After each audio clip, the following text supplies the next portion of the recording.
On Blues, your daily podcast on the St. Louis Blues. Part of the Locked On Podcast Network. Your team every day.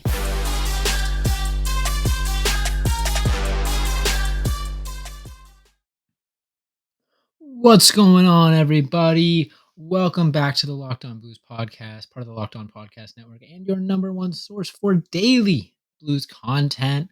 I'm Josh Hyman. I'm going to be taking you guys on a solo episode today, but it's going to be a good one as tomorrow night, 8:30 Eastern, the Blues finally play hockey again. It's been over a week. Lots of games postponed due to COVID and all that fun stuff. So I'm going to be getting into tomorrow night's matchup between the St. Louis Blues and Edmonton Oilers. Going to be talking about the return of David Perron, Jordan Kyrou, and Robert Thomas, as well as talking a little bit about the Winter Classic that's coming up, the new COVID restrictions with the taxi squads and all that. It's going to be an action-packed episode. Might not even get to all of it today. Might have to save some for tomorrow. So gonna be a fun one. I'm excited. But before I get into it all, I want to thank anyone and everyone out there who's making Locked On Blues your first listen, whether it's with your morning cup of coffee on your commute to work, school, whatever it may be. We like making these short 20, 30-minute episodes. That way you can listen to them first thing in the morning on your commute, like I said. Really means a lot to us. So without further ado, let's get into today's episode.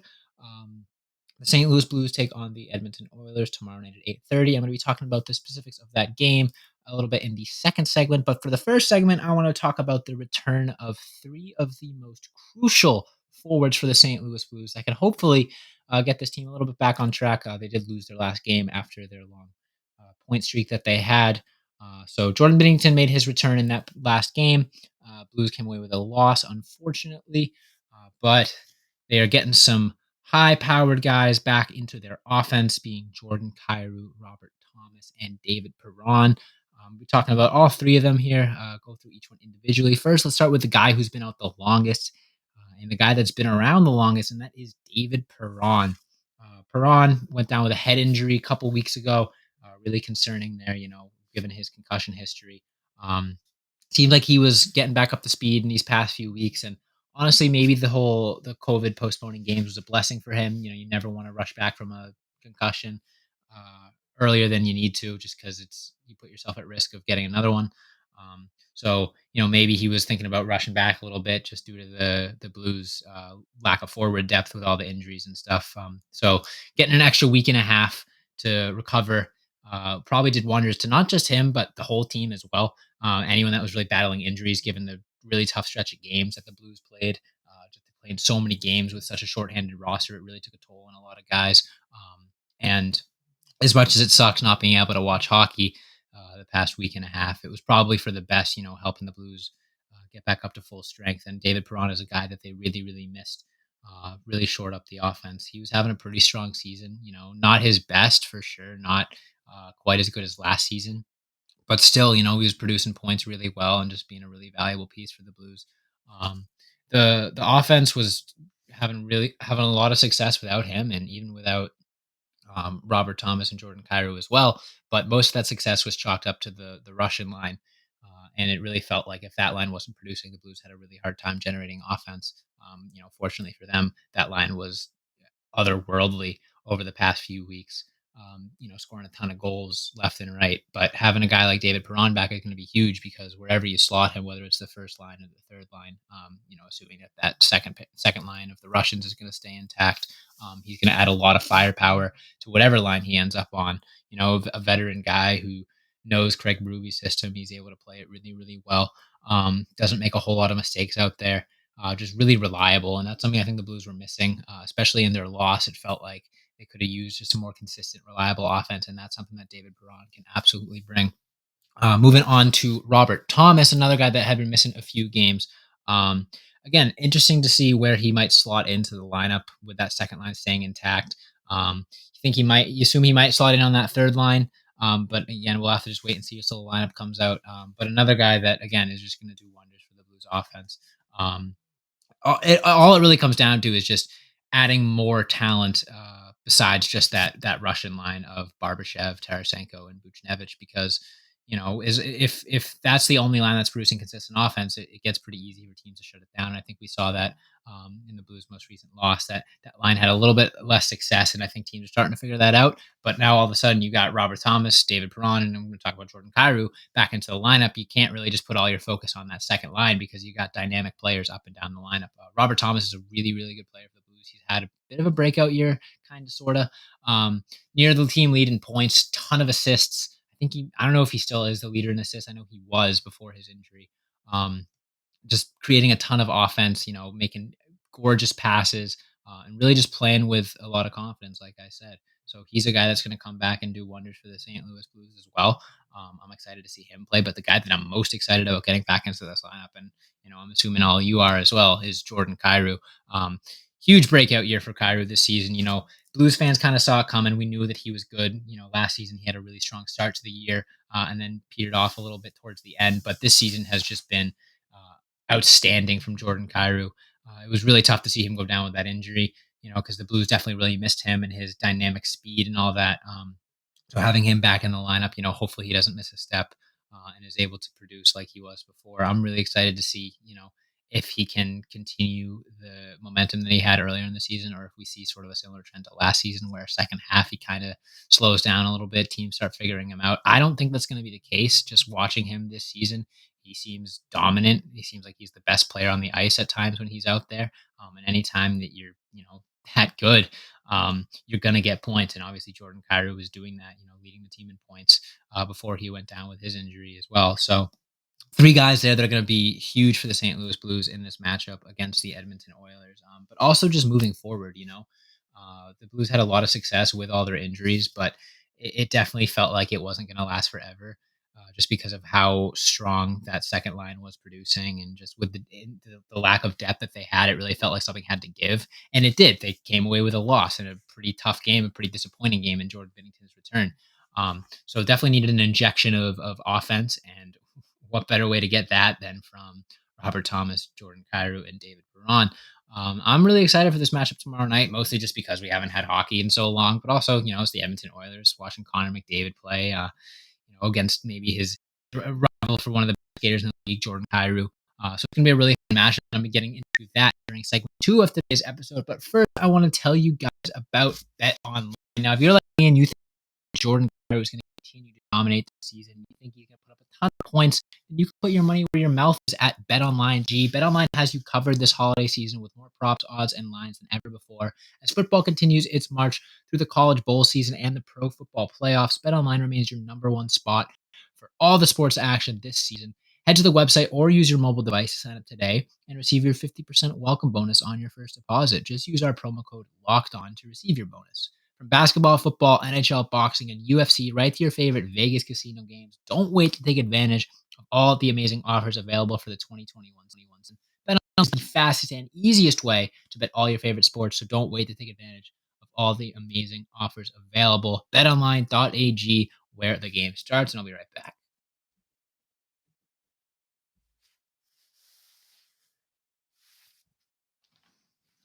All right, so tomorrow night, Wednesday night, 8:30 Eastern time, the St. Louis Blues are playing hockey again. Hallelujah. It's been a while. It's been, I think it'll be 8 or 9 days tomorrow since the Blues' last game.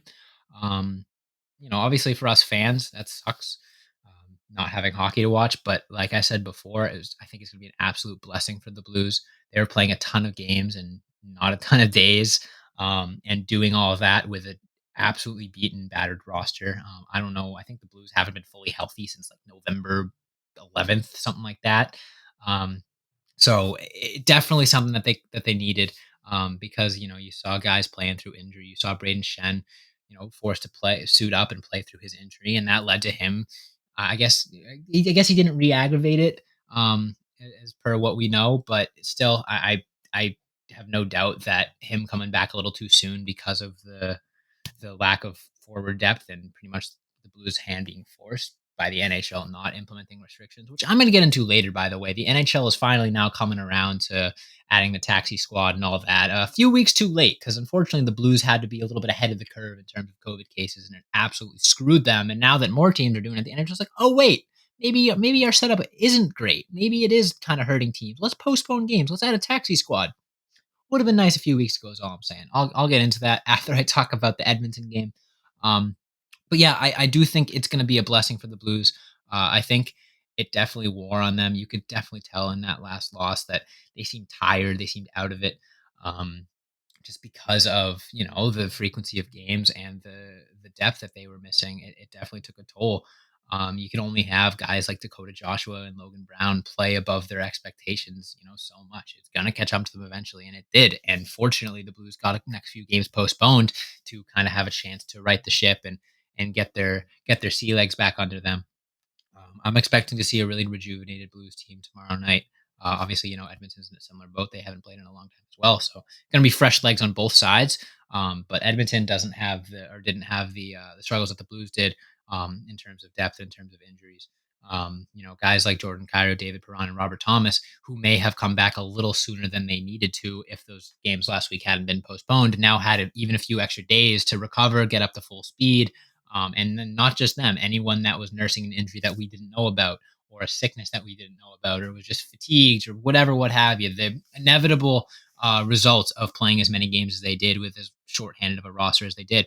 All those guys have a chance to, regroup, go home to see their family for the holidays, whatever, what have you. They had a good opportunity to really start fresh, and that's kind of what I'm looking at tomorrow night as is a fresh start for pretty much the whole NHL, not just the St. Louis Blues and Edmonton Oilers, but taking a week off gives you a really good chance to regroup, and you're not just saying, okay, tomorrow night we play this team. You're saying, okay, we got a week and a half. Yeah, we're not practicing, but still, guys are training at home. Guys are getting a little extra sleep, getting a little extra training, not traveling as much. Just chance to recover. It's almost like the NFL season where you get a full week off between games to recover. Obviously, that's a little different than the NHL. You're not getting uh, beat up by 6'7", 350-pound guys, every single play. But still, it takes a toll, and especially for the St. Louis Blues, who had been so shorthanded and had been playing so many games in such a short time span with a shorthanded roster. I'm sure there were so many more injuries and illnesses and maintenance days that we just didn't hear about, because if every guy that was injured sat out, the Blues would have been able to field like 4 skaters. So I'm really looking forward to seeing, like I said, a fresh start tomorrow night for the St. Louis Blues. We saw them go on a wicked point streak during those guys' absences, and I claimed that I believe that that is the peak of the Blues. I don't think that was an anomaly. Um, I think that quality of play is what they're capable of, moving forward for the rest of the season. Obviously, got away from a little bit, and Jordan Binnington's return. That was super disappointing. But the players are there. The success is still there. Um, Obviously, that Russian line that had so much success, that's going to continue to dominate for the Blues, and then some. So, a fresh start, like I've been saying, is going to do wonders for this team. Um, and yeah, Edmonton Oilers are going to be a really tough matchup. The Blues played them well the last time. They came away with a 5-4 loss. But anytime you can play the Edmonton Oilers and be with one goal, and I know that they're really battling in that game, and I'm pretty sure they gave up a go ahead goal really late in that game, if I recall. So, definitely a game that could have gone either way. Edmonton's been a really strong team. They've a little bit late, which, if you're looking at it, you can look at it one, two ways. You can say, okay, Edmonton's been struggling as of late. Let's hope they continue to struggle against the Blues. But the other side of it is they've been struggling as of late, and now all of a sudden they get a week and a half off to recover. They probably will be back to their dominance that they had at the beginning of the season, and that's what I would suspect. McDavid and Draisaitl are gonna go cold only for so long. And if you're the Blues, you kind of gotta go into tomorrow's game and say, McDavid's gonna get his, Draisaitl's gonna get his. You can't really neutralize those. You can only neutralize those guys so much. It's just about the rest of the roster. And anytime that those two aren't on the ice, you got to dominate. The Blues have to dominate every single time that number 97 is not on the ice, and a little bit to a lesser extent, Leon Draisaitl. Um, so I think the Blues have done a really good job in the past against the Oilers, and I'm pretty sure McDavid has. I don't think the Blues are his worst, the team that he's performed the worst against, but I know his numbers against the Blues are not nearly as ridiculous as they are against some of the other teams in the NHL. So I'm looking forward to seeing how they neutralize McDavid. It'll certainly be a big test coming back from missing all those games and missing all those days, but it should be a fun one. Um, in terms of my pick for locked on player of the game, I think it's pretty easy. I know it's an obvious choice, but I'm going to go with Jordan Kairu. He's been out of the lineup for a while. and he sort of has the pressure on him of started out this season just as strong, or a little bit stronger than he started out last season. But last season he had that just complete shift around this time where he stopped producing nearly as much. So fresh start for the whole team, but also a fresh start for Jordan Kyrou, who's been nursing that injury, a chance to come back in and hopefully pick up where he left off and match up against Connor McDavid. I said it earlier that Connor McDavid and Jordan Kyrou are two of the best skaters in the NHL, and I don't think that there's any exaggeration.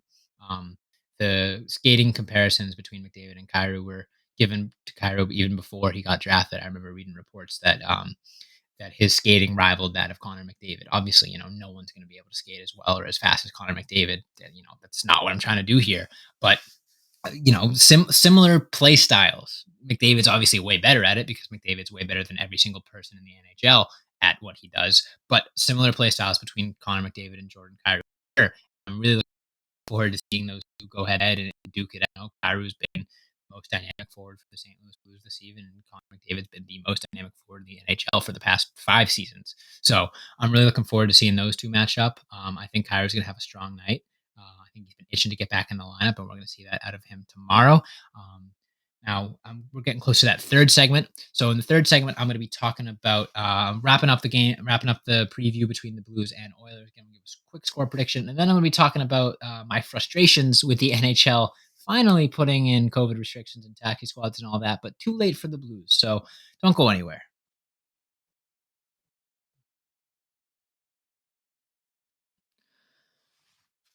All right. So my final thoughts on the Blues Oilers matchup tomorrow night at 8:30. I think it's going to be a high scoring game. I think both teams are going to be a little rusty, coming off of that long break. Yeah, it's a fresh start, like I said, but still, when you're playing every other day, you do a good job of getting into a scheme, getting into a routine, and playing like that. I think it's going to be a very open game. First game between these two teams was 5-4. I honestly would predict a similar scoreline, 5-4, 5-3. I think the Blues are going to have the edge in this one, though. They are at home. They are going to have the healthiest roster that they've had in a long time, and I think all that's going to work in their favor in order to come away with a win against the Edmonton Oilers. So I'm predicting 5-4, 5-3, something in that range, and a victory for the St. Louis Blues. Now, this has been a very positive episode for the most part, but I do want to complain a little bit about a few different things. First of all, the NHL has been talking about implementing some, new rules surrounding COVID in terms of helping teams not end up like the Blues did just a few weeks ago when they were playing with 17 skaters and an emergency backup goalie as their backup. So, the NHL is talking about bringing back the taxi squad, which, first of all, why the heck did you ever get rid of the taxi squad? The taxi squad was implemented in order to account for COVID, account for guys missing games due to COVID. And it's not like COVID went away this year. It's not like anything was different, in terms of guys testing positive and all that. You still in a pandemic, and the league said, no, we don't need a taxi squad this year. It'll be fine. We also don't need any sort of cap relief or anything like that, which again, they're also talking about cap relief. I don't know if anything's set in stone yet. I think the taxi squad is, close to set in stone, if not fully set in stone. But anyways, it's just frustrating for me as a Blues fan because we watched this team, struggle immensely due to COVID. Obviously, you could say, "Oh, what? No, they had most of the guys were out with injury. It's different. They didn't have a ton of COVID. Whatever. I said this before, and I'll say it again. When you have as shorthanded of a roster as the Blues have because of all of their COVID absences, when you're skating 17 guys, when you've got guys playing 10 more minutes than they usually do, it's going to lead to more injuries. And we saw that the very first game that the St. Louis Blues played with a shorthanded roster, they had 2 or 3 injuries, and a Wallman, Husso, and maybe someone else went down with an injury in that game. Kairu goes down with an injury. Braden Shen comes back a little too early, goes down with an injury. Robert Thomas goes down with an injury.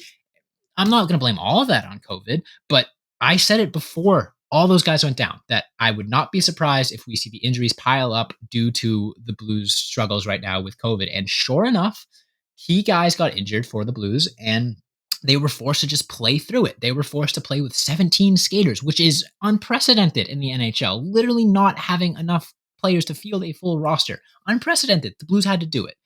Blues couldn't call up a goalie, had to use an emergency backup goalie as their backup.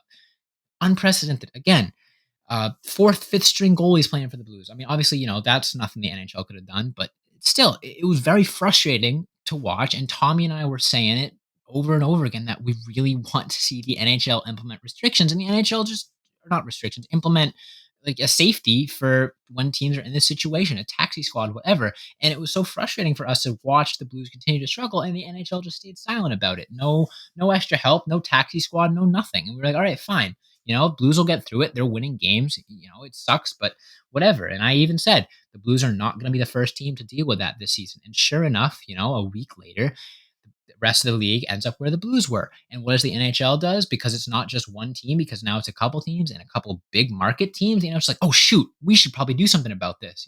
Leaving Blues fans be like, what the heck? Where was that support when we were struggling with COVID absences and all that? We really could have used a taxi squad 2 weeks ago. You could argue if you get a taxi squad, maybe Braden Shen doesn't come back from his injury early and doesn't re-aggravate it. Maybe Jordan Kyrou doesn't play, in an extra game because he got injured in one game, played the next game, re-aggravated his injury, and now out long term. If he was healthy enough to play that second game, then he probably would have been able to take a few games off and come back sooner than he is now. It blows my mind that the league just sat by silently, watched the Blues play 17 skaters, emergency backup goalie, whatever. And then the second that a few more teams get it, the league's like, oh yeah, wait, maybe we should do something about that. Instead of saying, I think the Blues aren't going to be the only team that has to deal with COVID running rampant. Maybe we should get ahead of schedule and implement taxi squads before it gets worse. Nope. They waited until it was too late, which is so frustrating because not only did it hurt the Blues, but we also got a week and a half without hockey. And here we are. So, great. Rest of the season, hopefully the Blues won't have to deal with that again. They'll get a taxi squad. We'll see some extra guys play. Whatever. Yay. Woohoo. Still frustrates the heck out of me. Knowing that the NHL could have very easily done the same thing when the Blues were dealing with all this and helped them out immensely, and yet they just sat by silently. So, whatever. Got to move forward from it. Nothing I can do now. Nothing we can do now. Just got to wait and see. Hopefully the Blues are able to stay healthy the rest of the season. Hopefully this period of adversity was the peak in terms of adversity for the Blues this season. And I suspect it will be because you can't really get much worse than that. That being said, beyond the Edmonton game, there is a few other things I want to talk about. The Winter Classic is coming up, and I am so stoked about that. In Minnesota, it's going to be freaking freezing cold out there. It's going to be a heck of a hockey game. It's supposed to be, last time I checked, it's going to be like 1 degree in Minnesota that day, which, ice level is probably going to be even colder, on the ice, wind whipping, all that stuff. It's going to be a crazy, crazy game. Probably the biggest event the NHL has had in a long time in terms of, public being at games. Obviously, Stanley Cup last year did have fans in attendance, but Winter Classic is always a huge event on the national stage for the NHL. And with the new partnerships with ESPN and TNT, I'm really looking forward to not just watching the Blues play, but just seeing what they can do. With the product. Minnesota is the heartland of hockey. I went there for the Frozen Four a couple years ago. College hockey championships, and they had like a similar setup to what they're going to have for the Winter Classic. Just streets and streets, blocks and blocks of hockey. Fan events. Different teams have like different booths and all that. They love their hockey in Minnesota. And the Wild are really good this year, which means it's going to be even more exciting for them. They're going to do a spectacular job. They're going to be a spectacular host for the Winter Classic. And I cannot wait to see the Blues debut those beautiful cream white uniforms. It's going to be a lot of fun. Unfortunately, though, no Olympics, which is frustrating. Do have the World Juniors to watch, kind of. The U.S. Had a game forfeited today due to COVID, so that's also getting screwed up. Look, it's another COVID season. You got to set the expectations low. The rest of the season might be a little funky with all the games that have been postponed and the Omicron variant, doing as much damage as it is. I don't think we're out of the woods in terms of games getting postponed and stuff. I think the NHL, the Winter Classic is happening. At this point, you can't cancel it. Too many flights have been bought, hotels have been booked, tickets have been purchased, all that.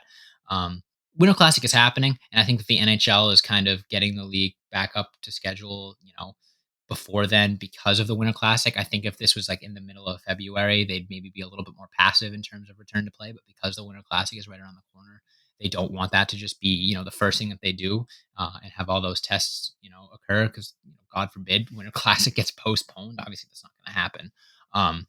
But I think the NHL really wants the Winter Classic to happen, unfortunately, purely from a financial standpoint, but also because it's a huge spectacle. And like, yeah, you're going to tune into the playoffs if you're a casual fan, but if you're flipping through the channels on Saturday, I want to say. I think the Winter Classic's on Saturday. If you're flipping through the channels on Saturday, you've never watched a hockey game in your life, you see Winter Classic, Minnesota versus St. Louis. All right, maybe I'll check it out. And you turn on the game and you see the gorgeous stadium and beautiful jerseys and all of that, and you see Jordan Kyrou whipping up and down the ice. You're going to want to tune in. You're going to want to watch. Winter Classic is going to be huge, not just for the Blues, but the NHL as a whole. I'm really, really excited for it. I'm going to sit in front of the TV all day, watching the pre-game festivities and all that. It's going to be a great time. I'm looking forward to it. And we're going to have more coverage for you as the date gets closer. But that being said, that is all the time I have for you guys today. So I want to thank everyone so much for listening. Make sure you hit that follow or subscribe button on whatever podcast platform you're listening to us on. Hit that subscribe button on YouTube. We're really close to 100 subscribers, which doesn't seem like much, but it's more than I've ever had on any other YouTube channel. I started when I was like 10 years old and wanted to be a famous YouTuber. So yeah, hit that subscribe button, hit that notification bell. That we upload a new video, you'll be notified. You can be one of the first people to watch it. Follow us on all of our socials: Instagram, Twitter, TikTok, and Facebook at Locked On Blues. Follow me on Twitter at Josh Hyman NHL. Follow Tommy on Twitter at TWelcher15. Again, thanks so much for listening, and as always,